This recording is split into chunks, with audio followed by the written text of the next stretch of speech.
What's up, Zoms? I'm Where's Barry, and today I want to talk about the dodge technique in Resident Evil 3 Remake. You may remember dodging in the original RE3, or more likely you remember trying to dodge and the game not letting you, or rolling around when you didn't want to. Yeah, it was pretty bad. And while in the new RE3 these dodge frustrations aren't completely gone, Capcom has done a great job bringing the dodge into the 21st century. The dodge move works great against all enemies, but you really need to learn it if you want to escape Nemesis. With his super speed and jumping abilities, running away simply does not work. So to help out, I decided to make this video to give you some tips and tricks on how to dodge. No, I'm not perfect, I'm not even that great, but I did figure out a few things that will hopefully help.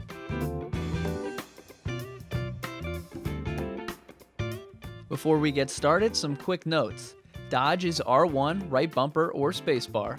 The dodge can be done over and over again. There is no recharge bar, but it does take Jill a second to recover and do it again.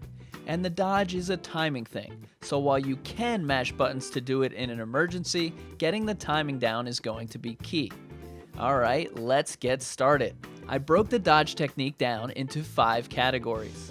First is what I call the lucky dodge. This is where you run past an enemy without pressing the dodge button, and you are right outside their grasp, so instead of the zombie grabbing you, Jill kind of brushes them off.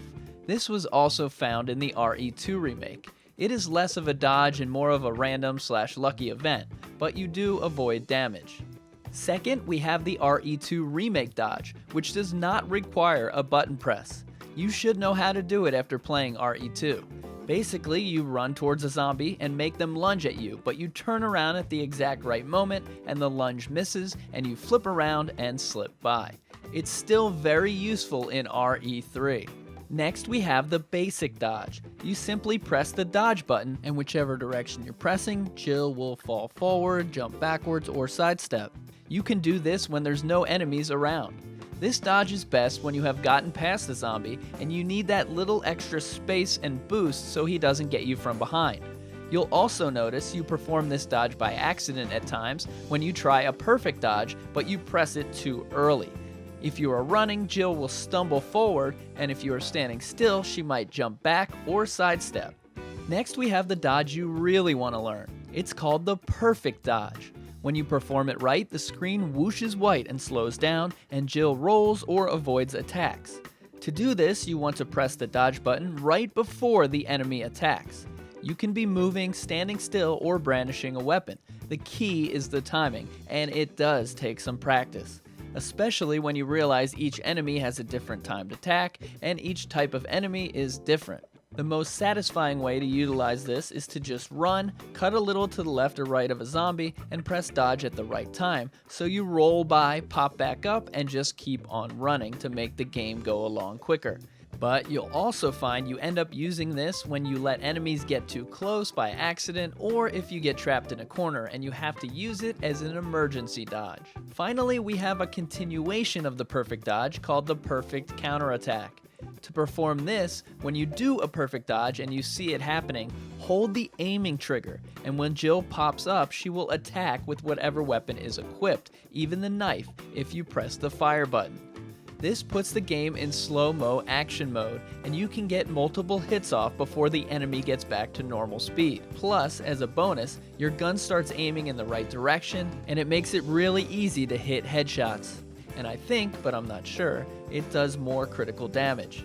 This move is awesome. I actually use this dodge as offense instead of defense, and I'll stand still and allow the zombie to get near just so I can do it and take them out or knock them down. Just be careful when you're doing any of these dodges, because now in RE3 there are more zombies and they trap you, so you might roll past one and roll right into the arms of another. And my main piece of advice, and the way that I got decent at dodging, is to fight Nemesis without a weapon or with the knife only. This way you aren't worried about aiming and things like that, and you can focus on the dodge and the timing.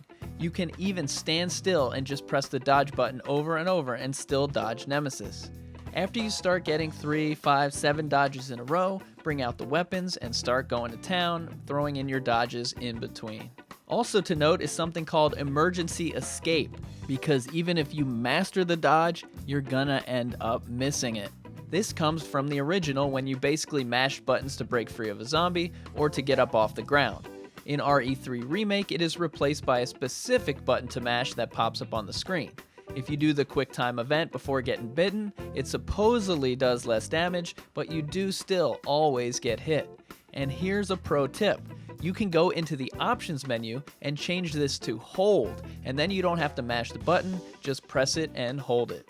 So those are the different dodges in the game. The demo offers a great place to practice your timing and your counterattack so you can be ready for April 3rd. Just try to do it on normal difficulty and not assisted, as that has more leeway on the button pressing and will mess up your timing when you get the real game and play on normal.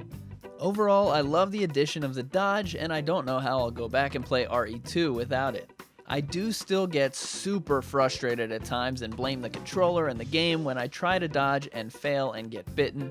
However, I think with more playing, I'll get the timing down even better, and I'm just happy it isn't like the original game. If you have any questions about dodge, have some better techniques than I do, or have feedback about this type of video, please leave a comment. If you enjoyed it and it helped, let me know and click the like button. For more in-depth RE3 coverage, gameplay, secrets, guides, walkthroughs, and more, subscribe to Where's Barry and follow Where's Barry B on social media. And while we wait for April 3rd, be careful out there. The entire game has leaked, so use your dodge techniques to avoid all spoilers. Roll onto that subscribe button and let's get excited for Resident Evil 3 Remake.